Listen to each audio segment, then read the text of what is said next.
We must bring the one and only Harry Delmege, co-founder and director of Roly Poly Digital, inside of the show. We need to know, we need the sauce on making yapper ads and more and scaling our brands up and to the right forever and ever. Everybody, welcome Harry.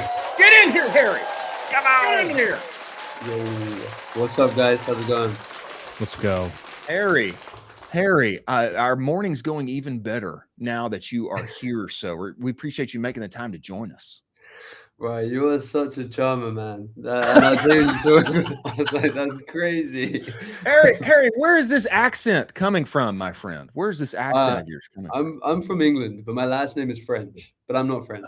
You're not French. But so when you're saying it's fancy, I was like, it's just French. It sounds fancier than it is. Maybe some Norman ancestry there. I don't know, but we appreciate you making the time to join us, especially when England was in hot water. That's what I hear. Is that the case? Yeah, man. Just before I hopped on, we were 1-0 down, and I was like, I can't believe I'm about to hop on this podcast with you. And this is how you guys know I love you as well. Is I'm hopping on this while England are playing. You know? Oh, that's big. That's big. That's not easy to do. That's big huge. For the show. That's big for the show. Yeah. When a son of England, final bits of the game, I'm hopping on here instead. When a son of England will jump on this show instead of seeing the three lions do their thing. Harry, I appreciate you, man. Just give us a little perspective here for everybody who doesn't know. Man, tell us about Roly Poly and what you guys do, what you focus on. Give us a little lore for you, brother. Yeah, man. I mean, like the name, fun little fact, it was actually named by Andrew Foxwell's daughter. Oh, really? Yeah. Wow. Yeah. I was just having dinner at Andrew's, and he just went to Nora and was like, what should Harry and G call their marketing agency? And she just said, like, Roly Poly. And I was like, done. So that's she was that. So I was like, cool. I just add the digital in the end to make it sound like psych online. She named it. We started about 10 months ago, I think, and just been making some ads, having a great time, and getting some all right results. And it's been fun, man. What's been in your bag, brother? I mean, what are you guys mainlining on? What's working over there? I mean, like, obviously I'm going to say yapper because that's apparently all I tweet about. No, I mean, like, we do all kinds of stuff, but I think that's like the one that we're probably, like, I don't want to say known for, but like that's like the thing that a lot of people want to talk to me about. Just because I think it's like something that a lot of people have struggled with and haven't really managed to get their head around. Maybe like the shift that's happening in UGC, and I still don't think are really getting it. I've seen a lot of examples on the timeline where people are like, this is a yapper ad. And I'm like, that's a horrible example of a yapper ad. Yeah, hot take. Sitting in your car and holding the product up is not what equals a yapper ad. I'm telling you. Yeah. It's still, I'm running. So say I'm running a $5 to $10 million brand. I'm seeding out to influencers. I want them to do yapper ads. What am I coaching them on? What am I saying to do? What am I also telling them not to do? Because you're saying, dude, that's not a yapper ad. That's not even close. So what am I saying to do? And what am I saying not to do? I don't know if I said not close, but let's embellish it. Let's do some hot takes. But I think like I don't even do influencers or seeding either. Like we just view it as like we're getting actors. Like we fully script everything, like A to Z. Like I also said that I was just like, in our opinion, like a yapper ad is fully scripted. Like none of this, like we're going to give them some vague bullet points and, make them do our work as copywriters. None of that. We do the whole copywriting, and then we worked with like, I mean, obviously they're UGC creators, but like, we'd like to view them as actors, and their whole job is to like bring that script to life, like make it their own and like make it as if the story actually happened to them. So like, I don't know. Yeah, we don't necessarily do seeding. We just find people that are awesome at acting and like can bring our script to life. And like you're watching it and being like, wow, this definitely happened to this person. Like I would now want to buy this product. That's such an interesting reframe. Yeah. Because so no one knows this about me, but for one of my brands, I actually hired actors for one of the ads to do some of the video ads. And it turned out so authentic and great. I loved that. I totally have not thought about doing it through Yapper and pushing out. So what is that framing looking like? What is that, or what are you trying to touch on? Anything emotionally? Are you trying to do callbacks? Are you trying to hit a main point with the product itself? Yeah, no, good points. Yeah, and I mean, some of them aren't like necessarily actors in that sense, but like we just view them as. But I will say, some of the people that are our best creators, they have experience in TV beforehand. One of them was actually a TV presenter at like some point in their life, and somebody actually did as well have like small acting gigs. Like, and there are two best ones. I'm not saying that's always the case, but it's like interesting that there's like the people that can like really bring that to life. So I guess like kind of how we do it is, yeah, I mean, because I'm trying to think about the way to explain it best while we have like little time. It might be easier to do it this way, Harry. When you see examples on the timeline and you say, "That not yapper ad," what Yeah. sticks out? What sticks out to you on the negative side is like, "Oh, that's a no-no. That's something that we would never bake into our process. That's something that we would never do." Good point. I think a lot of times I see like an example and they'll be like, "Oh, are you tired of feeling this? This is why I use da da da." And it's just like they're just like already holding it up. Product intro in like the first like 2 seconds, 3 seconds. It's like a 30-second ad. Like there's no kind of time for like any story, like any development. So like I guess how we structure ours is like there's a story. Like I'm so tired of like the "are you tired of da da da?" Because it's just, I don't want to call it sloppy or like whatever, but it's just like very basic. And I think we've kind of moved past the point of that. And like, if you want to spend like the big bucks behind your ads, I think we need to like do a little bit more. So like we kind of tell the story where it's like, I have this problem. I went for this like search to find a solution. This is what happened. Now this is what my life looks like after. Like it's as simple as that. And I just don't think you can do that with being like, "Are you tired of da da da? This is why I use da da da. It has this benefit, that benefit, this benefit. Shop now, it's 50% off." Like there's no time to breathe. There's no time to really know what life is like after. It's really hard to like resonate with the person, and like you can't like. And also the reason I like telling stories is because if you're telling a story, you're probably going to come in at like problem aware, as that's like a really classic like direct response lead. You're going to be entertaining. So it's like, you're doing top of funnel and entertaining. That's like, and it's like, native because you're using like a real person just to like do it.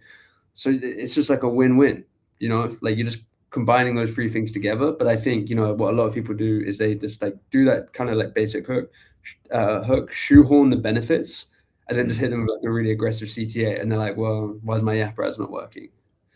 Yeah, I find this an interesting development inside of our space, because like featuring product inside of like the first 3 seconds, that used to be like a gold standard. Like, of course, you got to get that thing in there.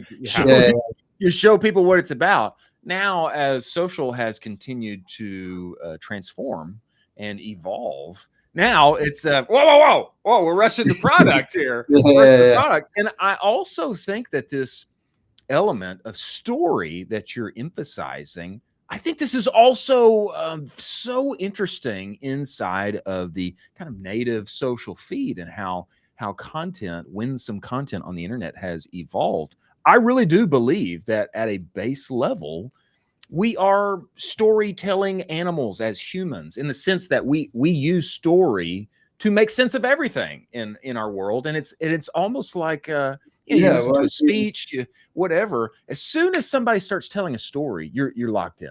You're focused. Yeah, exactly. What's happening? I want to see this thing resolved. There's something like at a kind of a brain functional DNA level where we're pulled in. We're pulled in by the stories. Exactly. But if you even go back to like caveman times, like they found like etchings in the wall of like stories. So it's something we've been doing since like forever. It's like a way of like communicating, or like, so it's like really interesting to people. And like, you look at lawyers and stuff as well. Like obviously they got facts, but they're building like a really interesting story because they know that's what's going to win people over. They know like that's what's going to engage people and listen to their like point of view. So like, I'm fully with you. And I think if people just spent more time focusing on that, like, they'd get like, lower frequency, be making content that the people actually enjoy consuming on their feed. Like, I think I've said it a few times, but I think people feel like they're competing in the auction against like their competitors, but actually they should reframe it as though they're like competing against organic content that people want to watch. So it's just like, if you can actually just make entertaining content that people enjoy watching and sell at the same time, you're going to make a lot of money. That's wow. I like love that. I love that connection. Yeah. I mean, Harry, talk to me about this. If I am looking for a Yapper ad Hall of Fame, I'm looking for a brand that has hit one of these bad boys out of the park. Maybe it was a while ago. Maybe it was one you didn't even make. Is there a couple ads that come to mind or a couple brands that are doing it where you're like, that belongs in the Yapper ad Hall of Fame? That is absolute textbook crushing it. You know, like, it's tough because whenever I ask my clients if I can share any, they're like, absolutely not. Oh, Of course, of course, of They're course. like, I'm trying to think of other brands, but like, honestly, like, there is like someone else again. Like, I know they were kind of doing it a bit before me, but they wouldn't want me to dox them. I'd get like an angry message. But like, what I can do is tell people like, kind of like the two-step approach I go for like making it and where to get the inspo from. So like when you're researching, find the story on Reddit. You can also find it on TikTok. But the reason I like looking on TikTok is because it shows you how to present the story.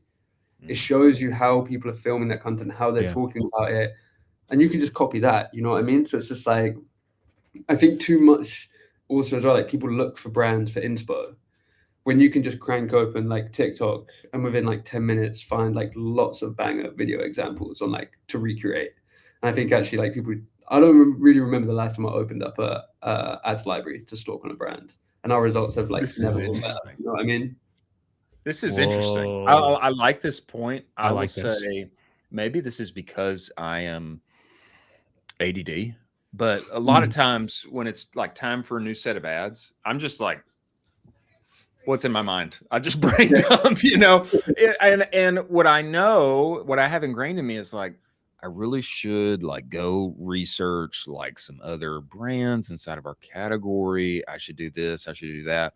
You know, I feel I have like a low grade guilt inside of my heart because I'm like, oh, I'm just brain dumping again. I'm a little too spaghetti on the wall here. I was excited about this idea. I'm starting from a blank page. I should do some brand research. Even better than that, who we're really competing with is just win some content on the interwebs. And it must be much better. The real kind of research, I think this is a totally valid point, is open up TikTok and see what's working. What are people sharing? What are people talking about? Totally. I bet you the brand is your competitor is not making ads like that. I bet you they're not. So you might as well do that. Like you might as well just find where like, you know, that area is, because lots of people are still doing like 3 reasons why or like this kind of stuff or like, you know, generic like UGC. So it's like you can just find that for inspo. I do look at competitors, but that's usually for more like what claims are they making, like what market sophistication we're at, like rather than taking like inspo from like content. Because what I don't get is why people rip content from their competitors, especially their bigger ones. It's like, why are you going to try and play them at their own game? And like, if they're they have spending, more budget. they can have they have more budget. They can like afford a higher CAC. So why are you just going to go do this? So like, I'm like, no, fuck what they're doing. Just like, sorry, I don't know if I'm like you do it. You can. Double We down. know you're from England, brother. You're from England. Yeah, exactly, man. Yeah. We've got potty mouths. You guys say, maybe that's what you say or we say. I don't know. But yeah, like if you go on there, I guarantee you right now, like people that are your competitors are not making ads like that. So Harry, could you talk a little bit about too? I mean, I know you mentioned TikTok specifically. You touched on it for like 5 seconds, but Reddit, because I think this is uber sauce here. And I think almost nobody is touching on this. And I think it is just, it's just a treasure trove of data. Yeah, well, and everyone wants to like automate it now. They're just like, well, I can just automate Reddit and scrape it. But it's like, yeah, exactly. You're just scraping it. You're not getting any good insight. And the amount of times I've caught AI lying to me about being like, this is the verbatim words that I've pulled. And it's like, I go and check and it's like, it's not, you paraphrased it. That's not exactly what they said. And like, so you're not going to get the little terms that like people use. Like, you know, one that I found the other day that was great was like cortisol pooch or whatever. Use that in an ad and it like popped off because it's like a you know, in language. So yeah, no, Reddit, like we're just like manually always trying to find stories that we can recreate. And kind of like what we do around it is like we try and follow three branches. One is like believability. So like it could be like going to the dentist and getting bad news or going to the like doctors and getting, but like no one's going to listen to that and go like, well, that didn't happen because like everyone's been to the dentist and got news they didn't want. Then it's like you might try and find a wild one. Like, you know, we find some wild ones on like a subreddit called dating over 40. And then just like, yeah, that's Jeez. a wild subreddit. And like we're making some ads out of that. And then what I like about Reddit as well is because like we don't like to do guesswork. That's why people like to go and look at the ads library, right? Because they're like, well, if it's most impressions, it could be their winner, or like people used to do like longest running because you don't want to guess. But you can kind of do the same thing on Reddit. You can see how many upvotes it's got, like how much like comments it's got. So if people are resonating with that story, that you're going to be entering the conversations in their minds because they're resonating with it on Reddit. So you've got proof in front of you. You don't have to reinvent the wheel. Like the evidence is there. That's good. This is crazy sauce that was just dropped on the show. I totally think that Reddit as a source for pulling data and pulling stories is so slept on. People kind of make fun of Reddit and they like push it down. It's like whatever. I think this is so unbelievably true. Yeah, honestly, I don't think Reddit is just mainstream enough for us yet. But like, if you want to talk to me about Ravens Reddit lore, like Baltimore Ravens Reddit lore, yeah, you're gonna talk my language. We're gonna talk about exactly what is on that Ravens thread, that sub thread. I love this so much. I mean, this is unbelievable sauce. Harry, bake this out more. You started talking about a 3-piece framework. Number 1 was believability. And then I think maybe we dropped off on 2 and 3, or maybe I missed it. What was 2 and 3? So it's like the like branch 2 is wild. Like it's just a wild story where you like read it and you're like, that's fucking crazy. Like I gotta read that. And then like the third one is like just like how well it performed. It's like you're not always doing the same ones. You might have believability and performed well, but you might not have wild and performed well because many people can't resonate with it. But like also people might just be upvoting it and be like, damn, that's nuts. But then it's not related. Because they're like, well, that's never happened to me, but this is great content that I'm like consuming because like this is a nuts thing to read. So it's like that's kind of like the three branches, and they don't all have to exist at the same time. Like usually you're going to cover like 2, and then you're happy with that. Harry, tell me this. I love the reframe you brought up earlier about thinking of UGC creators as actors. I love that reframe. We've seen with a number of the brands and agency operators that we've talked to, founder ads, if winsomely done, if attempted at all, many times, founder ad just takes off. But the piece with a lot of our founder brethren and our founder community, a lot of times they don't want to get on the camera. They either the product guy or a data guy, operations guys, like that's not for me. I don't want to do that. Have you had any success on the founder side, or success like coaching people into it, saying like, no, let's try this thing. Okay, here's the script I've made for you. Anything come to mind like that? Yeah, we've done so you're asking if we've done founder content. Yeah, and helping people get into it who may be, hesitant to, afraid. Yeah. So no, we've done it. We've shot some stuff. Hopefully we'll be able to like share some of it soon. That'd be awesome. But yeah, again, we kind of like go like kind of like two branches of that, where it's like, the hi-fi prompting kind of situation where like we don't script it, we prompt you and you're going to answer it, and like we try and direct you, or like we try and help. The thing is, I don't like scripting founders. So like it's always kind of prompts, and like you might try and get them to go like the cut 30 route, where it's like, okay, you're gonna like and you help concepted them and like maybe write some rough things, but like they're not actors, so it's not like, and they can also know the product and hopefully sell the product better than anyone else can because they created it for a reason. So like, yeah, I think it's like the prompting thing, if it's like we're going out and shooting them, is like good. Because like you can kind of be with them and make them feel comfortable and like really ease them in. And then for like the ones where they just shoot it, it's just like about trying to get them to like put in as many reps as possible. But because we don't really script that, we kind of do it less. But like, yeah, so it definitely does work, but I'd say we much more do like the kind of like the filming side. Harry, go ahead, Colin. I was going to say, can you give us an example of like how wild you're getting with these stories? Like, is it, I went to my parents' house and I found an old social security card and I figured out that I was adopted type of thing? Like, is it that next level where it's like, oh my God, that's a crazy story? Like, how crazy are you getting with these stories?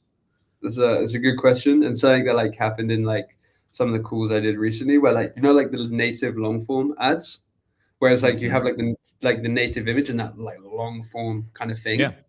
Like people were trying to take some of the stories in there and like trying to put them into yapper ads. And they're like, well, why is it working? And I was like, well, that's probably like too crazy because there's too many variables, because then you've got to someone make it sound believable, right? Because if it doesn't sound believable, then they're just going to like, it's just not going to connect. So like while we go wild, I think like the wildest we've ever gone was just like, you know, first day after a divorce, I had like, you know, this like terrible thing happen to me.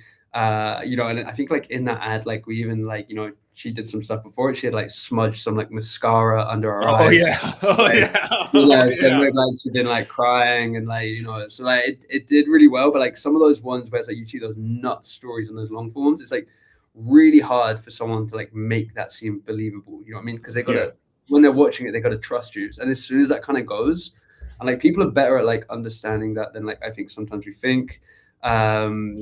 So like, you know, as soon as that goes, then the story's lost. You know what I mean? Yeah. Yeah. You're not making abducted by aliens ads, obviously. No, but I want to do it now. Now that you've mentioned Yeah. how can we make that work? Good news for you, Harry. This is not a wild and crazy story. Looks like England came out on top. I mean, I'm looking at the score now. You knew that. Yeah. Did you already know? I saw my phone popping off, so I assumed it. So I've only got one thing to say. Fuck all of you. It's coming home. Hey, Harry, I don't know, man. I don't know. This may be America's year. This may be America's year. And what I will say is if America brings home the World Cup, then we are officially forcing the entire earth to call it soccer for the next 4 years. I think it's only fair. I think it's only fair. You know what? It'd be so crazy if you won that. Like, I back that. If you did, all right. Whoa! I agree with that. I honestly agree. That's how confident I am. That like I don't. Yeah. If it did, like you know, but you know, I reckon give it 20 years and you guys will be like seriously competing for sure. Really? For sure. Yeah, man. Like you know, like it's becoming more of a thing that you guys have so much resources. You have so much money. Like you know, you make some like you know. Let's be honest, like ridiculous athletes come out of America. Yeah. But like, you know, if you like, you know, as it becomes more of a cultural thing, I think you guys would be competitive. Maybe 20 years is a bit optimistic, but like in our lifetime, surely. And Harry, we don't even have to. It doesn't even have to be an us thing, you know, because really we're like, you know, we're like brethren here, really, you know, like you know, we win, you know, it's like we came from you guys, and you know, I mean, maybe we just, just everyone, no one wants France to win. I think we can. That's fair. That's so fair. That no one wants France to win, then we're good. Nobody wants France to win. That's so fair. Harry, we appreciate that. We're all friends. Harry, we appreciate you making the time to join us and dropping the sauce here, my friend. Tell everybody where to find you, where to follow you, where to get involved with Roly Poly should they so desire get involved with you guys. What's that look like? Yeah, man, I hate plugging myself. But yeah, I mean, like we don't even have a website, so you can't find us on a website. I mean, I'm on X. I'm sure they tagged me. And the only thing I have to say, if you're watching this and you love e-commerce and you wanna come be a cracked creative strategist, hit me up. I'd love to work with you. That's all I got. If you want to work with me, you can message me on X. But like, you know, we're big on talent acquisition. That's my thing. There we go. There we go. Well, that's a good sign. We appreciate you joining us, Harry. Look forward to having you back, man. Thank you. Yeah, thank you for having me on. That was electric.